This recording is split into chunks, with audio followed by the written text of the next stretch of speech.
Hi friend, आज हम बात करेंगे ये जो आईसी सोल्डर डीसोल्डर का काम होता है उसके बारे में। तो समझो कि ये जो सारी आईसियाँ लगी हुई है, ये सारी की सारी, वो सारी अलग अलग टाइप की होती है। जैसे कि ये जो आईसी लगी है, ये नीचे आईसी के नीचे हीटिंग प्लेट होती है जो यहाँ पे चिपकी रहती है। मैं अभी आपको एग्जांपल दे देता हूँ तो आपको पता चल जाएगा कि ये आईसी हम रिमूव कैसे कर सकते हैं और सोल्डर कैसे कर सकते हैं। आईसी, जब हम आईसी की बात करें तो एक हीटिंग प्लेट वाली आईसी हुई, एक नॉर्मल आईसी हुई। जैसे नॉर्मल आईसी, ये सारी नॉर्मल आईसी है, ये सारी की सारी नॉर्मल आईसी है। इसको हम ऊपर हीट देके निकाल सकते हैं। और जो ये हीटिंग प्लेट वाली आईसी होती है, जैसे कि मैं आपको दिखाऊं, ये भी हीटिंग प्लेट वाली आईसी है।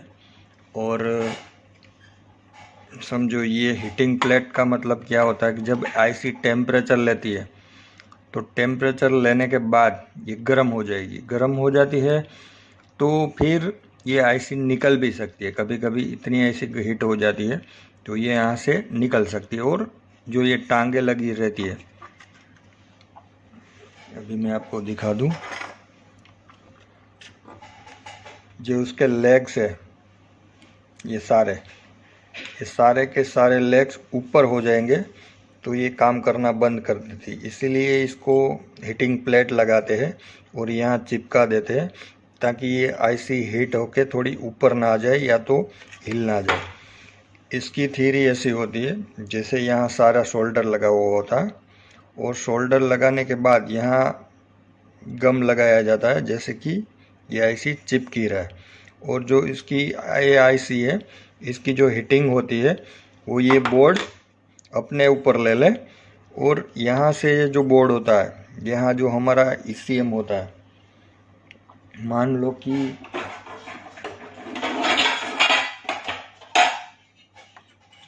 यहाँ देखो, ये हीटिंग ले लेगा। समझो कि ये जो पावर आईसी है हमारी, ये वर्ना फ्लूइडिक का ईसीएम है, इसमें ये आईसी हीट हो रही है और हीटिंग हो जाएगी तो साइड के कंपोनेंट भी टेम्परेचर लेंगे। तो इसी वजह से इसमें एक गम लगाई जाती है और सोल्डरिंग लगाया जाता है। और पीछे आप देख सकते हो ये से हीटिंग प्लेट, ये हीटिंग प्लेट यहाँ पे आ जाएगी, यहाँ लग जाएगा ECU। तो समझो ये जब आईसी हीट होगी तब ये हीटिंग का जो टेम्परेचर है वो टेम्परेचर ये एल्यूमिनियम वाली बॉडी जो रहती है वो टेम्परेचर ले लेगा और ECU डैमेज नहीं होगा और ये जो आईसी है वो ख़राब नहीं होगी।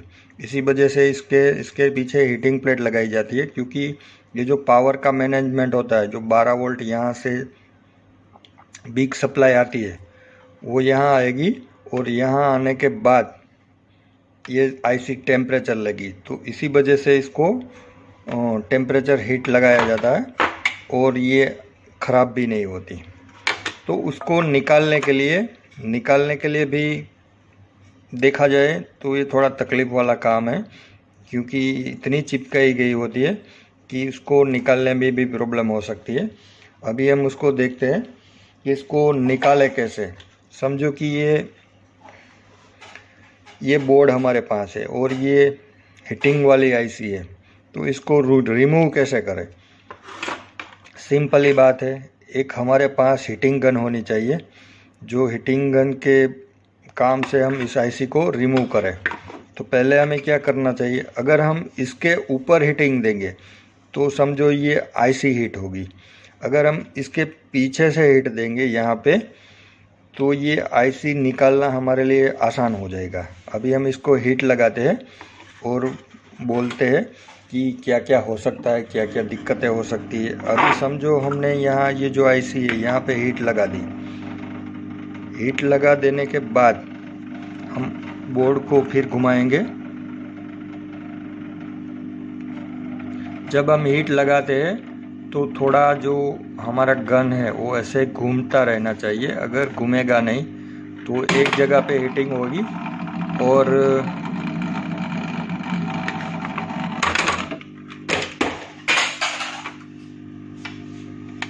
एक मिनट,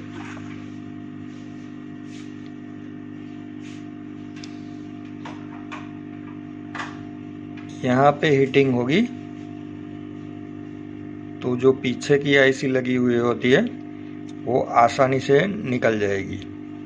अभी हमें हीटिंग लगाने पे भी देखना पड़ेगा कि ये जो हम हीट लगा रहे वो ऐसे हीट होनी चाहिए, सिर्फ एक जगह पे स्टेबल नहीं रखना है हमें गन को।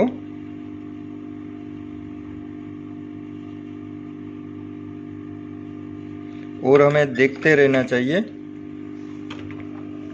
कि यहाँ का जो शोल्डर लगा हुआ होता है, यहाँ पे ये जो शोल्डर देख रहे हो आप, ये सारा शोल्डर है, वो हम इसी चिमटे की मदद से इसको पहचान ले कि भाई ये हीट हुआ या नहीं हुआ।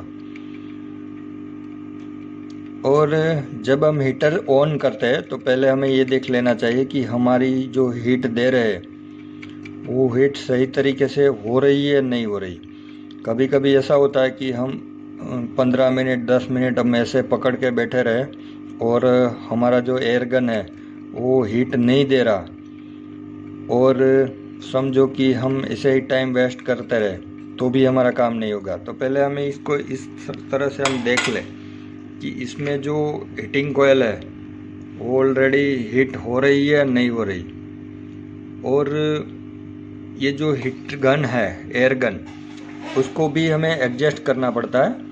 और एडजस्ट कैसे होता है वो मैं आपको दिखा दूं कि इसको एडजस्ट करने के लिए हमें पहले तो समझो कि ये जो हॉट एयर गन है वो काफ़ी मार्केट में काफ़ी कंपनी की मिलती है, और ये जो हमारा हीटर है वो 350 के आसपास ही रहना चाहिए। अगर हमने इसको 400 के आसपास 500 पे लगा दिया तो हमारी ये जो गन है इसमें जो कोयल होती है वो जल सकती है हमारी कोयल।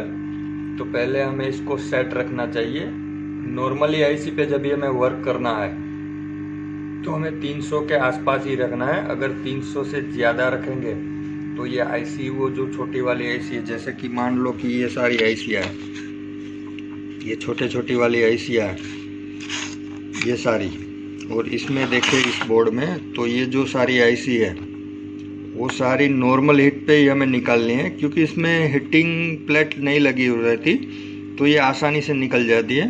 वो हम बाद में करते हैं, पहले इस आईसी को, जो हीटिंग प्लेट वाली आईसी है, उसको निकाल लेते हैं। तो पहले आप समझ गए आप कि जो इसका एयर है वो हमारे काम के हिसाब से सेट करना है, और ये जो हीटर है, जो हीटिंग प्लेट वाली आईसी होती है, उस पर थोड़ा थोड़ा ज़्यादा हमें हीट देना पड़ेगा तभी ये गर्म हो पाएगी। तो हम 400 के आसपास रख सकते हैं, उससे ज़्यादा नहीं रखना है हमें। उससे ज़्यादा रखेंगे तो ये हमारी इसमें जो कोयल होती है वो जल सकती है और आसानी से काम नहीं होगा हमारा, और ये हम गन खराब भी कर सकते हैं। इस आईसी को रिमूव कर देते हैं।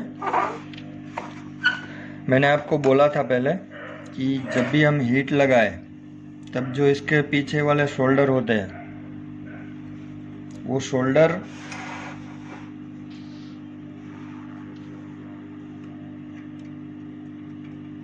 क्लियरली लूज हो जाने चाहिए। अभी ये लूज हो जाएंगे तो हम आइडिया लगा सकते हैं कि पीछे वाला जो भाग है वो थोड़ा नॉर्मल हो गया होगा। अभी आप देख सकते हो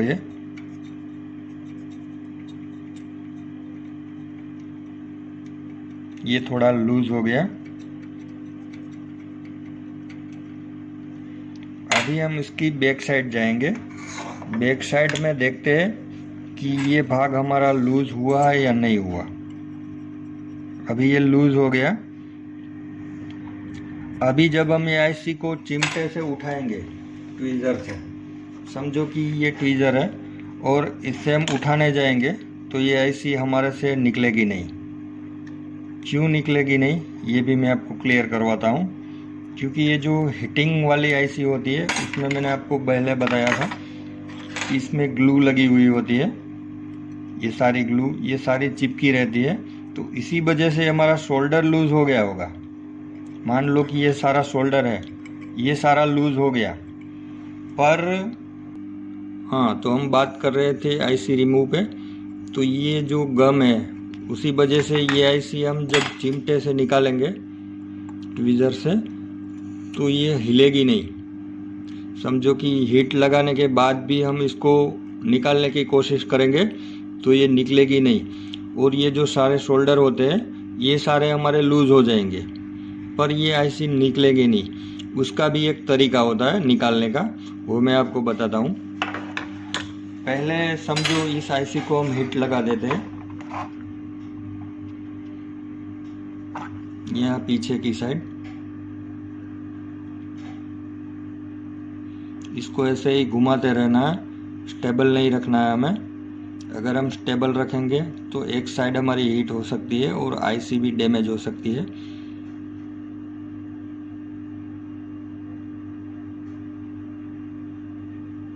इसको ऐसे धीरे धीरे से हीट लगा दे, और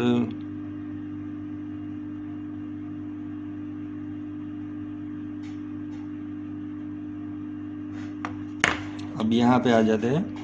तो यहाँ आप देख सकते हो कि ये जो शोल्डर है वो हमारा लूज हो गया, ये भी लूज हो गया, रेजिस्टेंस भी लूज हो गया, ये सारे शोल्डर लूज हो गए, फिर भी ये आईसी हमारी निकलेगी नहीं।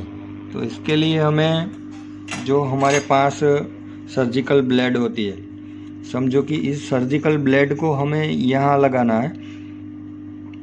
ये कॉर्नर पे लगाएंगे तो ये जो आईसी है उसके जो पीछे का भाग होता है वो डैमेज हो सकता है। तो हमें जो ये ब्लेड को लगानी है वो भी बीच में, समझो कि यहाँ है तो ये ब्लेड हमें यहाँ बीच में लगानी पड़ेगी, ताकि ये जो हमारी आईसी है वो ख़राब ना हो जाए और आसानी से हमारा काम हो जाए।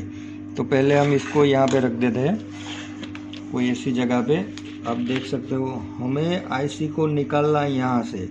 ये जो ब्लेड है ये ब्लेड हमें सही तरीके से फिक्स कर देनी है, और यहाँ हमें ब्लेड रखनी है और यहाँ थोड़ा सा धक्का लगाना है, थोड़ा सा हल्के से, थोड़ा बारीकी से काम करना पड़ेगा, ताकि ये जो गम होती है ये गम इतनी चिपकी रहती है कि आईसी हमारी लूज हो जाती पर ये निकलने में थोड़ी दिक्कत कर सकती है।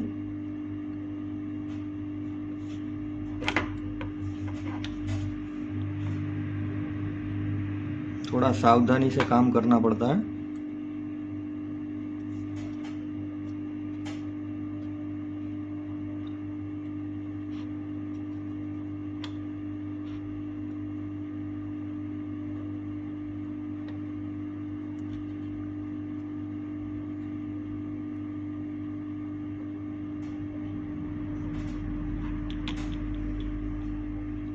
ऐसे धीरे से इसको उठाना है और हीट गन ऐसे घुमाते रहना है, और ब्लेड को भी थोड़ा थोड़ा ऊपर ले जाना है ताकि ये आईसी आसानी से निकल जाए। अगर थोड़ी गड़बड़ कर दी हमने तो ये आईसी डैमेज हो सकती है, और दूसरी बार हमें डालनी है ये आईसी तो ये काम हमारा नहीं होगा। अभी ये आईसी निकल गई समझो। तो इसमें जो एक गम लगी हुई थी ये चिपकाए रखी थी आईसी को, और निकलने में थोड़ी प्रॉब्लम कर रही थी। अभी ये काम हमारा हो गया समझो निकलने का। अब उसके बाद हमें क्या करना पड़ेगा? तो पहले तो जब भी कोई काम हम करने जाए, मान लो कि ये आईसी है, समझ लो कि ये दूसरी आईसी हमारे पास पड़ी है, अभी हम इसको निकाल रहे हैं समझो। तो निकालने से पहले अभी ये आईसी लगी हुई है समझो, तो इसको निकालने से पहले हमें इसकी एक फ़ोटो ले लेनी चाहिए। जो रेगुलरली काम होता है वो तो सब जानते हैं, पर जो ये कंपोनेंट है सारे कहीं गड़बड़ हो गए, हमें पता नहीं, या तो हमारे पास दूसरा बोर्ड नहीं, तो ये कंपोनेंट हमारे हिल सकते हैं और कौन सा कंपोनेंट कहाँ पे लगा था वो में कुछ आइडिया नहीं रहता। तो ये जो कंपोनेंट्स है उसकी एक अच्छी सी हम यहाँ रख के एक अच्छी सी फ़ोटो खींच लें। फ़ोटो खींचने के बाद ही काम स्टार्ट करें, ताकि हमें कोई कंपोनेंट्स ये वाला अगर गड़बड़ हो जाए या तो ये आईसी निकालने टाइम ये आईसी हिल जाए, यहाँ से ऐसे हो जाए, और समझो कि ये कंपोनेंट गलत लग जाए हमसे, तो भी काम ख़राब हो सकता है हमारा।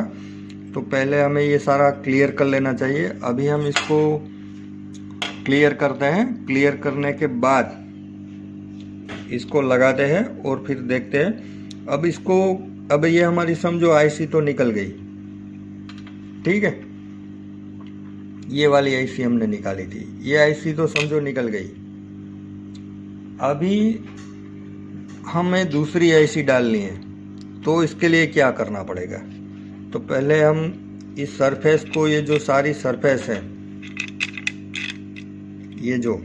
इसको हम साफ करेंगे।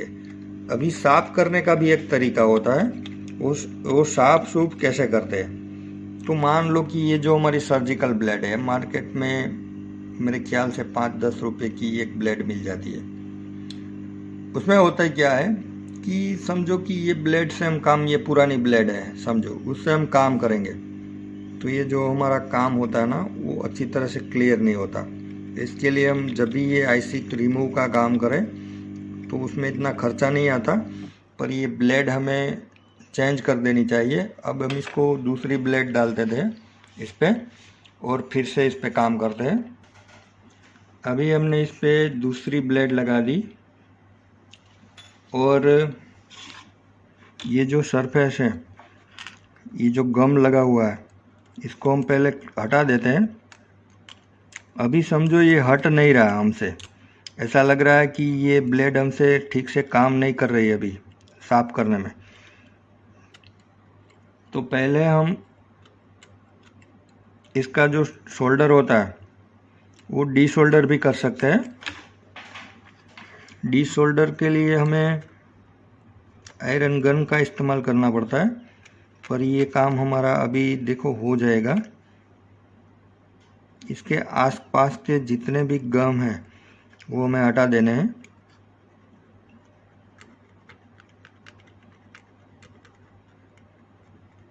उसमें ये हटाने में छोटी छोटी ट्रैक होती है, बारीकी से आप देखोगे तो पता चलेगा। ये ट्रैक भी खराब नहीं होनी चाहिए।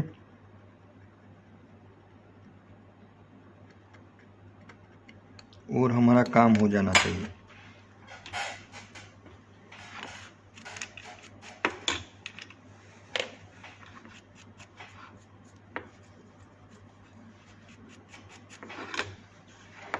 अभी ये ठीक से क्लियर नहीं हुआ, पहले हम इसको डिशोल्डर करेंगे। और दूसरी बात, ये जब आईसी यहाँ पे चिपकी हुई होती है तब हम इसको निकालने में समझो कि ये आईसी लगी हुई है, ठीक है। जब हम इस पे हीट देंगे, हीट देने के बाद समझो कि हमें ब्लेड यहाँ पे लगानी है, इस जगह पे,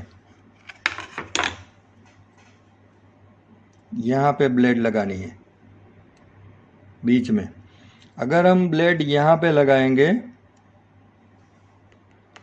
यहाँ पे ब्लेड लगानी है, अगर यहाँ पे हम ब्लेड लगाएंगे तो समझो ये सरफेस दिख रहा है, ये सारा ब्लेड हमारी यहाँ घुसेगी, तो ये आईसी का जो ये ब्लैक भाग है वो ख़राब नहीं होगा। अगर हम यहाँ से यहाँ लगाएंगे ब्लेड को, समझो यहाँ लगाएंगे और आईसी को निकालने की कोशिश करेंगे यहाँ लगा के, तो ये जो कॉर्नर वाला भाग है, समझो कि ये कॉर्नर वाला ये भाग टूट सकता है, यहाँ से डैमेज हो सकता है। तो हमें देखना है कि जब भी हम कहीं ये ब्लेड से काम करें तो ये बीच के भाग से ही हमें आईसी को रिमूव करना है, ना कि यहाँ पे। यहाँ पे हमने समझो ब्लेड लगा दी, तो समझो कि ये आईसी ख़राब हो सकती है हमारी। अगर ख़राब है, हमें पता ही है कि ये आईसी ख़राब है, तो कोई दिक्कत नहीं है। अगर हम ऐसे ही दूसरी डाल के ट्राई लगाने में काम करेंगे तो समझो कि ये आईसी फिर से हमारे काम में नहीं आएगी और ये ख़राब हो सकती है। अभी हम इस पर डिसोल्डर करेंगे। डिसोल्डर का भी एक तरीका होता है, जैसे कि मैं आपको बता दूं कि पहले हमें ये जो डिसोल्डर वायर होता है उससे हमें ये जो सारा सोल्डर होता है उसको हटा देना है।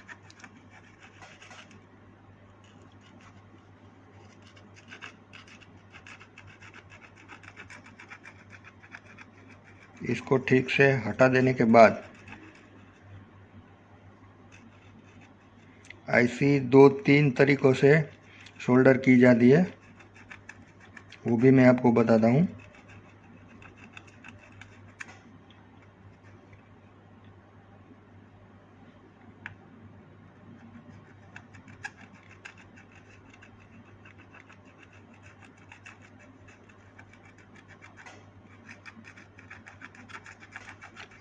थोड़ी देर लगती है ये काम करने में,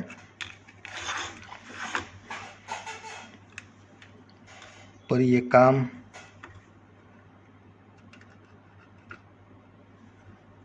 थोड़ा डिफ़िकल्ट रहता है, पर हो जाता है, इसमें कोई इश्यू नहीं है। अभी समझो ये काम हमारा पूरा हुआ।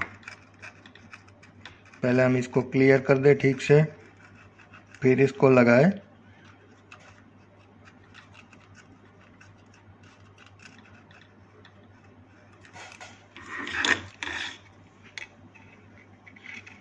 ये जो बोर्ड के काम में हमें आगे बढ़ना है समझो, तो स्टार्टिंग के दौर पे थोड़ी थोड़ी बारीक चीज़ों का ध्यान रखना पड़ेगा हमें।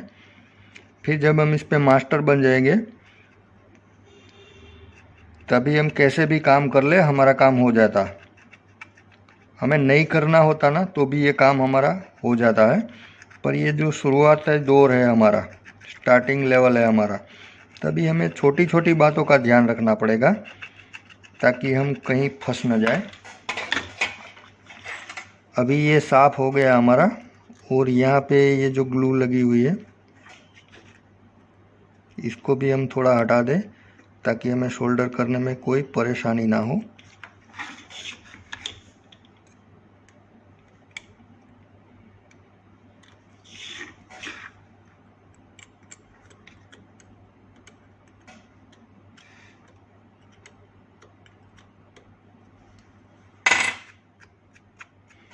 अभी ये हमारा डीसोल्डरिंग का काम पूरा हो गया।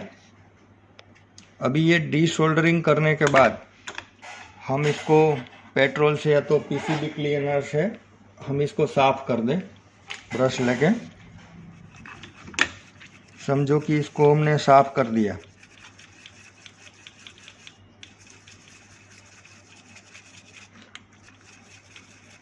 अच्छी तरीके से इसको साफ सूफ कर दें।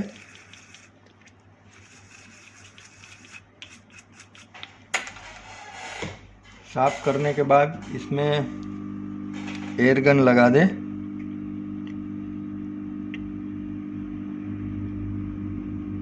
जब हम एयर गन लगाएंगे तो क्लियर हो जाएगा और इसकी जो ट्रैक होती है ना वो हमें साफ दिखाई पड़ेगी।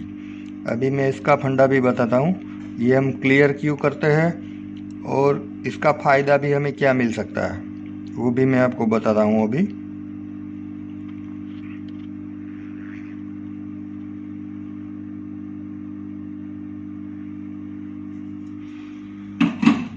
अभी ये जो ट्रैक है सारी हमारी वो सारी ठीक हो गई। अभी आप देख सकते हो। अब हमें इसकी एक फ़ोटो ले लेनी चाहिए। फ़ोटो लेने का एक फ़ायदा है कि कई बार हम आईसी लगा दें, उसके बाद हमें कोई ट्रैक की ज़रूरत पड़ी। मान लो कि ये ट्रैक है, जो हमारी ये ट्रैक है, ये कहाँ जा रही है, या तो ये हमारी दो टांग है वो जॉइंट हो गई और हमने आईसी का एक लेग उखाड़ के ऊपर कर लिया और यहाँ से जंपर लगाना है हमें। समझो यहाँ से ये दोनों में जा रही है तो यहाँ ये कैन लाइन का है।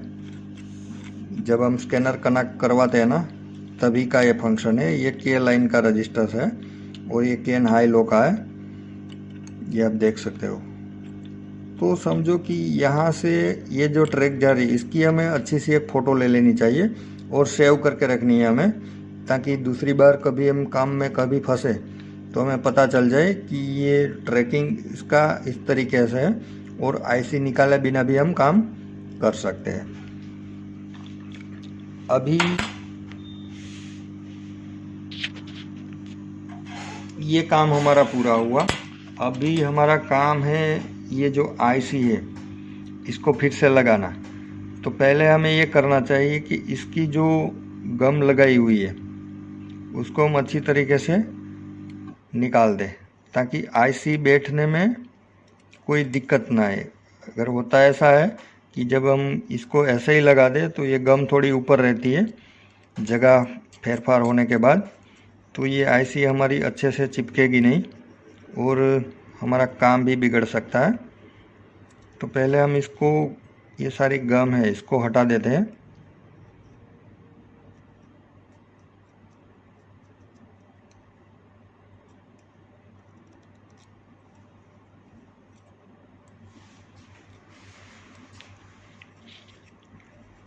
जब हम पहली बार ये आईसी निकालने और डालने का काम करता है तो थोड़ा नर्वस होते हैं कि भाई काम होगा या ट्रैक बिगड़ जाएगी या तो ईसीएम ख़राब हो जाएगा, पर ऐसा नहीं होता। थोड़ा सिस्टम से हम काम करेंगे तो ये काम आसानी से हो जाएगा। थोड़ी धीरज रख के ये काम करेंगे। कोई बंदा सीख के नहीं आता, सब ऐसे ही आगे बढ़ते हैं और सब लोगों ने पहले ऐसे ही स्ट्रगल पास की होती है। अभी ये आईसी हमारी जो गम थी वो निकल गई। अब हम इसको पेट्रोल से साफ कर देंगे।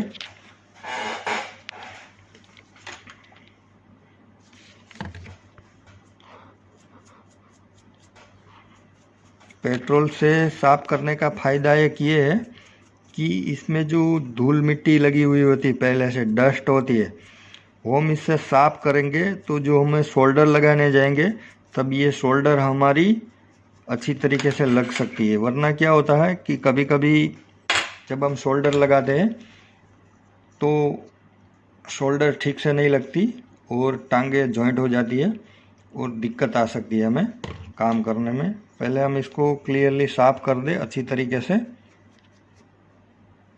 ब्रश भी हमारा थोड़ा ढीला होना चाहिए, नॉर्मल होना चाहिए, ताकि हम कड़क ब्रश से अगर हमने ऐसा काम किया, समझो कि टूथपेस्ट वाला ब्रश हमने लगाया, तो ये जो टांगे हैं वो थोड़ी आगे पीछे हो सकती है।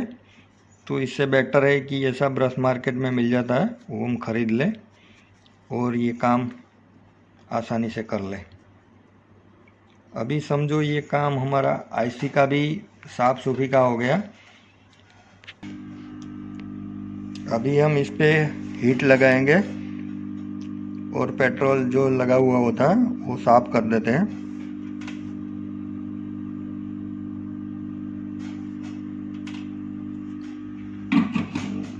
अभी समझो ये आईसी हमारी साफ हो गई, आप देख सकते हो।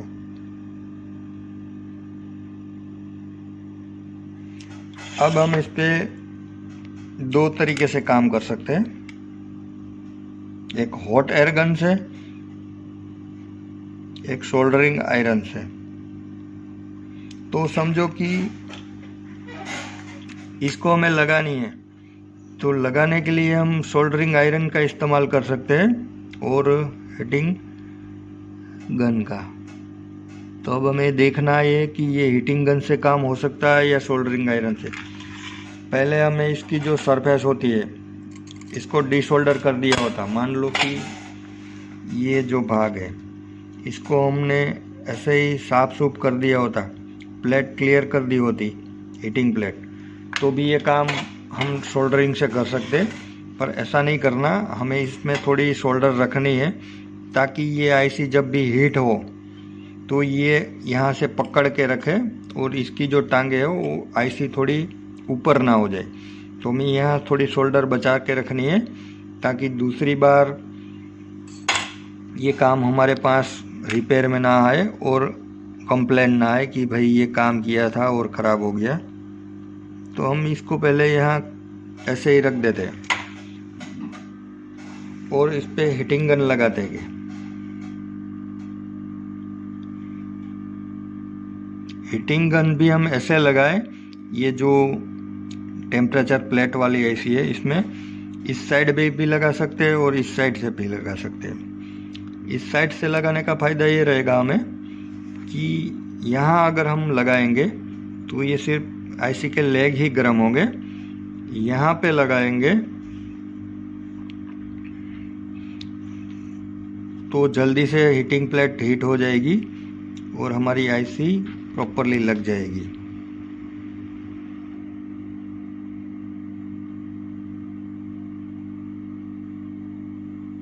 हमें इस तरह साइड से लगानी है हीटिंग गन ताकि नीचे वाला जो भाग है वो ठीक से गर्म हो जाए।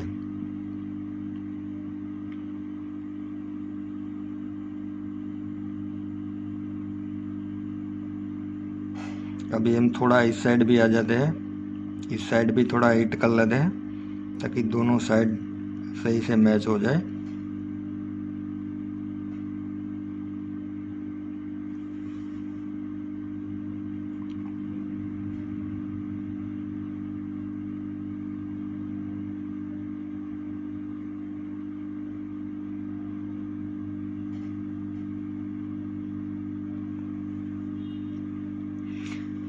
हीट गन को हमें स्टेबल नहीं रखनी है, ऐसे घुमाते ही रहना है, क्योंकि अगर समझो कि यहाँ ही स्टेबल रख दी हमने तो ये जो आईसी है वो हमारी डैमेज हो सकती है। इसलिए हमें थोड़ा ध्यान रखना है इस बात का कि कुछ आईसी में गड़बड़ ना हो जाए। अभी हमें ऐसा लगे कि ये आईसी समझो कि हीट हो गई है, अभी हमारी आईसी हीट नहीं हुई है, तो थोड़ा हम हॉट एयर गन को थोड़ा हीटर बढ़ा भी सकते हैं कि हमें ऐसा लगे कि भाई थोड़ा काम नहीं हो रहा हमारा, तो हम थोड़ी एयर गन को अप ले जा सकते हैं। अगर ये आईसी हमारी ऐसे ही हिल जाए तो डरने की बात नहीं है, वो ऐसे ही अपनी जगह पे जाके ही रुकेगी। हमें थोड़ा एडजस्ट कर लेना है इसको ऐसे। हम इसको ऐसे एडजस्ट कर सकते हैं।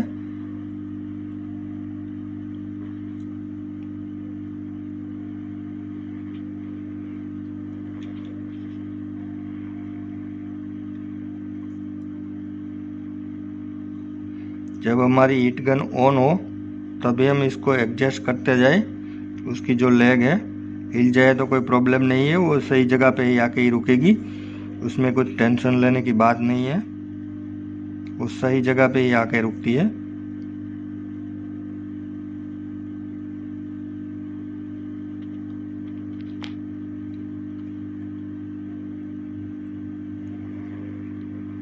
ऐसी कुछ दिक्कतें आपके साथ आ सकती है, ऐसे हिल जाए तो कुछ खराब नहीं होता, परफेक्टली वर्क करना है समझो। अभी हमें ऐसा लग रहा है कि ये आईसी हमारी ठीक से बैठ गई और नीचे वाली जो प्लेट होती है उसको भी हम देख ले कि नीचे वाली प्लेट गर्म हो रही है नहीं हो रही।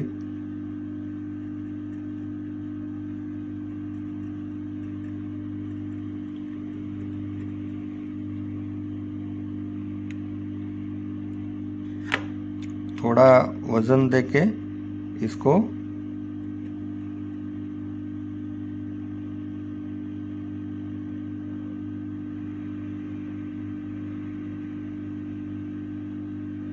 आईसी को प्रॉपरली थोड़ा वजन देके बिठा दे इसको ताकि ये प्लेट के साथ चिपक जाए।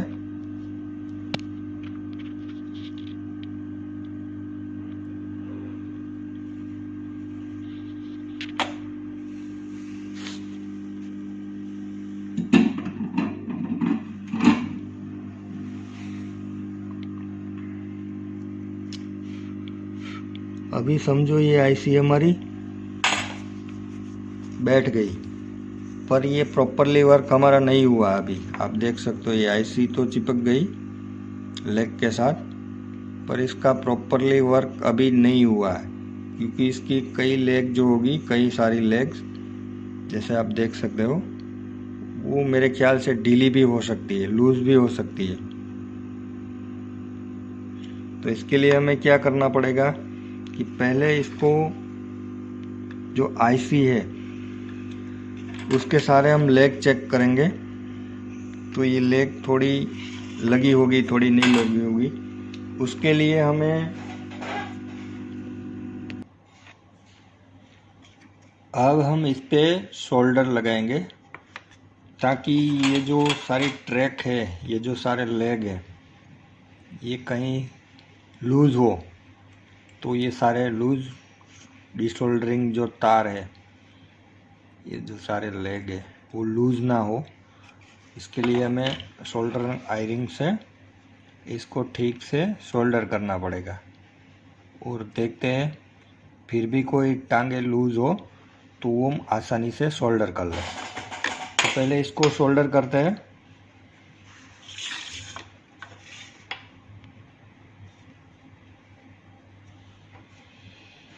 शोल्डर करने के लिए जो पेस्ट होती है, मान लो कि ये पेस्ट है, शोल्डरिंग पेस्ट, वही हमारे पास बेस्ट क्वालिटी की होनी चाहिए। ये जो शोल्डर का फंडा होता है वो शोल्डरिंग पेस्ट पे ही डिपेंड होता है।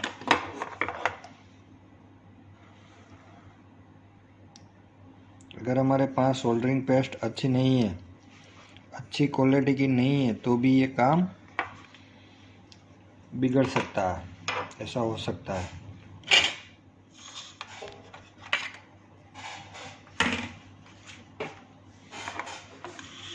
अभी सोल्डरिंग करने में, अभी समझो कि हमने ये सोल्डरिंग आयरन है यहाँ से ले ली, और ये समझो सोल्डरिंग आयरन हमारी ख़राब है समझो, तो भी हम अच्छे से सोल्डरिंग नहीं कर पाएंगे। इसको पहले क्लियर करना पड़ेगा।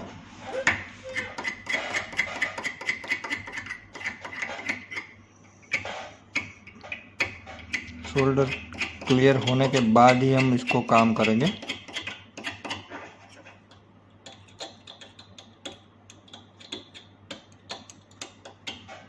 अभी समझो यहाँ पे जो सोल्डरिंग आयरन है, यहाँ पे खड्डा पड़ा हुआ है, तो वो भी नहीं चल सकता। उसको हम पहले ठीक कर लेते हैं, वो आपको भी ठीक करनी पड़ेगी। होगा क्या वो भी मैं बताऊँ आपको।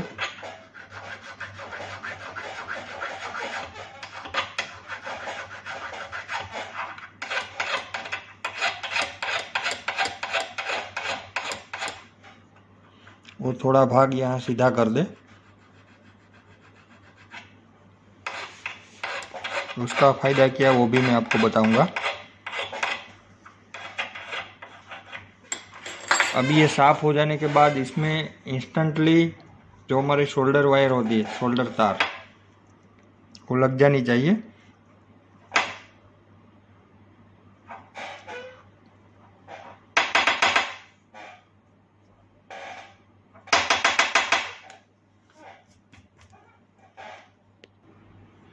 अभी ये हमारा शोल्डर आयरन है वो काफ़ी साफ़ हो चुका है और कंप्लीट हो गया। ऐसा ही रखना है हमें, समझो ऐसे आप देख सकते हो, ऐसा होना चाहिए हमारा शोल्डर आयरन, और क्लियर भी होना चाहिए। अगर क्लियर नहीं हुआ तो भी दिक्कत आ सकती है। अभी हम इस पे समझो कि ये जो शोल्डर आयरन है उसको हम ऐसे लगा दें।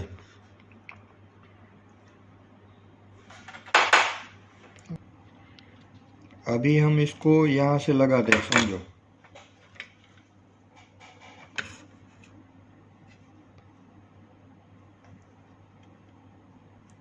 ऐसे खींच लेना है। जब आप शुरुआत में काम करोगे तो ये आपसे शायद ना भी हो, डरने की कोई बात नहीं है, ये हाथ के डिपेंड होता है। जब हम वर्क करने लग जाए और काम करने लग जाए तो ये काम हमारे लिए आसान हो जाता है। अभी समझो इसको हम शोल्डर लगा देते हैं, हल्के हाथों से काम करना है। अगर हल्के हाथ नहीं लगाया तो ये ख़राब हो सकता है, और जो इसकी टांगें होती है वो आपस में जुड़ जाती है और उसको निकालना हमारे लिए मुश्किल हो जाता है। वो कैसे होता है वो मैं आपको बताता हूँ। अभी समझो ये शोल्डर आयरन लगा दी हमने, और समझो यहाँ पे लगा दी। अभी ये सारी टांगें जुड़ गई, समझो सारी टांग जुड़ गई। अभी इसको निकालना थोड़ा प्रॉब्लम वाला हो सकता है, ये आप देख सकते हो। अब इसके लिए हमें कुछ करना नहीं है, ऐसे ही डिशोल्डर वायर है, इसको ऐसे पटकते रहना और फिर से एक बार डिशोल्डर पेस्ट लगा देनी है। ये सारा काम शोल्डर पेस्ट पे ही डिपेंड होता है। अच्छी क्वालिटी की रखनी चाहिए, वो भी मैं आपको बता दूंगा कौन सी शोल्डर पेस्ट इस्तेमाल करनी है इसमें। वो सारा ट्रेनिंग के दौरान आपको बताया जाएगा कि कौन सी चीज़ कहाँ पे अच्छी सूट होती है।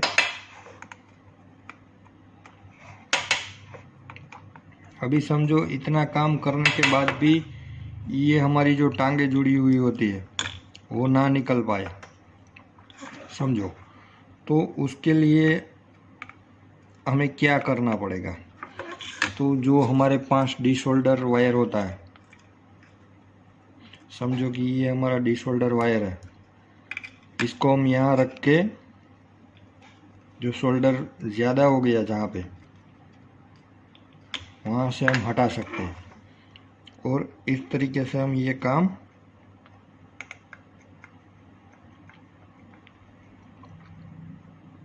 कर सकते हैं। हमारे पास जो शोल्डर पेस्ट है और जो शोल्डर आयरन है वो अच्छे होना, तो ये काम आसानी से हम कर लेंगे। और इस काम के लिए प्रैक्टिस होना ज़रूरी होता है। जब हम प्रैक्टिस करते जाएंगे तो ये काम हम आसानी से कर लेंगे।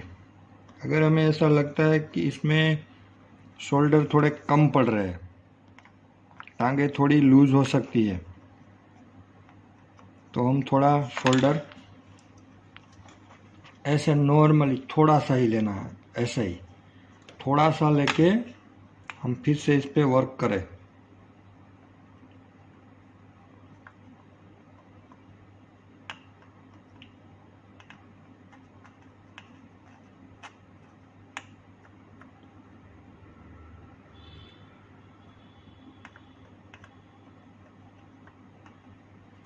अब ये आईसी का काम हमारा हो गया, आप देख सकते हो। इसी तरीके से हमें ये काम करना है।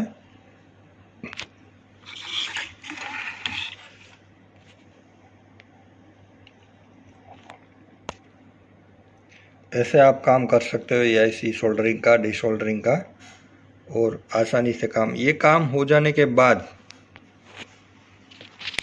हम इसको पेट्रोल से क्लियर कर दें ताकि कोई ट्रैक आपस में जुड़ी हुई हो तो हम आसानी से देख लें।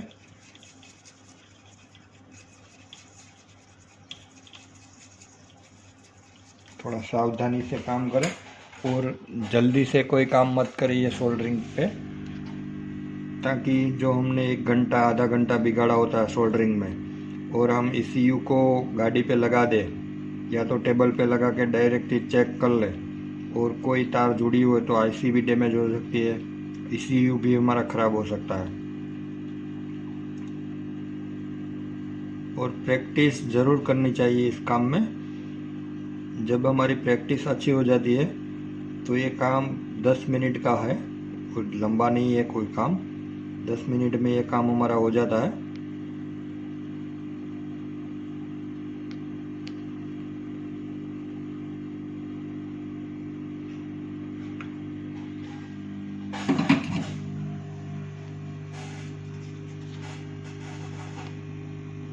अभी ये जो आईसी हमारी लगी हुई है वो ठीक से लग गई है, कोई प्रॉब्लम नहीं है। अभी रही बात ये जो हीटिंग प्लेट की, समझो कि हमें ऐसा लग रहा है कि हीटिंग प्लेट ठीक से हमारी काम नहीं कर, चिपकी नहीं हुई है बॉडी के साथ, तो हम ऐसा कर सकते हैं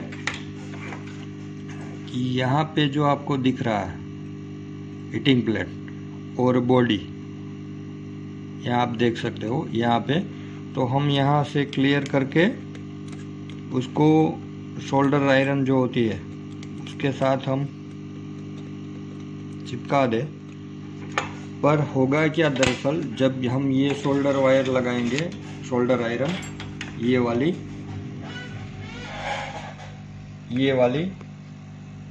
तो ये 25 वोल्ट का है, आप देख सकते हो ये 25 वोल्ट का। तो उसकी जो टेम्परेचर कैपेसिटी होती है वो टेम्परेचर कैपेसिटी कम होती है। मान लो कि हमने यहाँ शोल्डर लगानी है और इसकी हीटिंग प्लेट थोड़ी हार्डली है, तो ये शोल्डर आयरन हमारी काम नहीं करेगी। उसके लिए हमें थोड़ा ज़्यादा वोट की हीटर सोल्डरिंग आयरन लगानी पड़ेगी, ताकि इसमें सोल्डरिंग जो हो वो अच्छी तरह से हो सके। तो इसके लिए हम इस्तेमाल करेंगे दूसरी वाली सोल्डर आयरन को। इसको भी ठीक से साफ कर लेते हैं।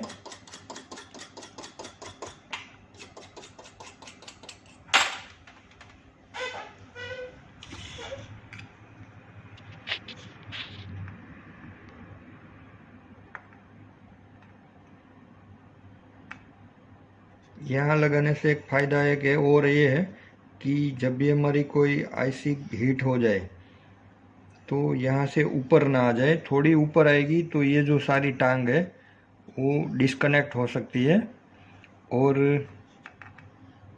थोड़ी प्रॉब्लम हो सकती है और इसी भी हमारा बंद हो सकता है।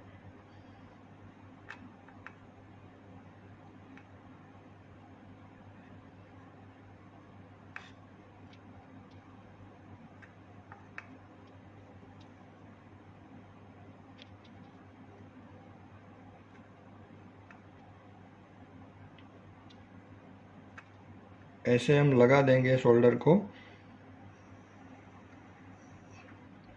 तो ये जो हमारी आईसी है इसको ये ECU की जो पीसीबी है, बोर्ड है, वो पकड़ के रखेगा और आईसी को हटने नहीं देगा।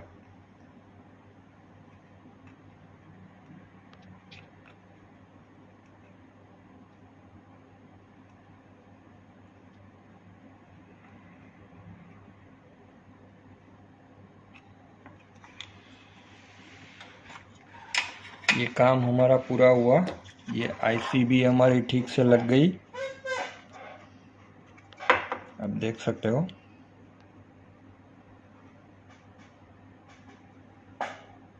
सारे शोल्डर को हम देख ले और कोई प्रॉब्लम ना हो, इसी तरीके से हम आईसी को लगा सकते हैं और हमारा काम आगे बढ़ा सकते हैं।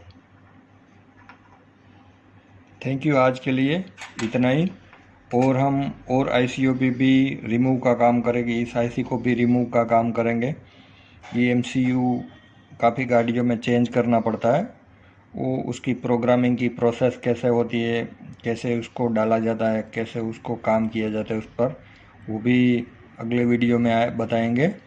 और ये जो डायोड है उसको कैसे निकाला जा सकता है, एटीट्यूड सेंसर है उसको कैसे रिमूव किया जाता है, ये जो छोटे छोटे कंपोनेंट्स है उसको कैसे रिमूव किया जाता है, कैसे सोल्डर किया जाता है, वो सारा अगले वीडियो में हम आपको बताएंगे। तब तक आज के लिए इतना ही।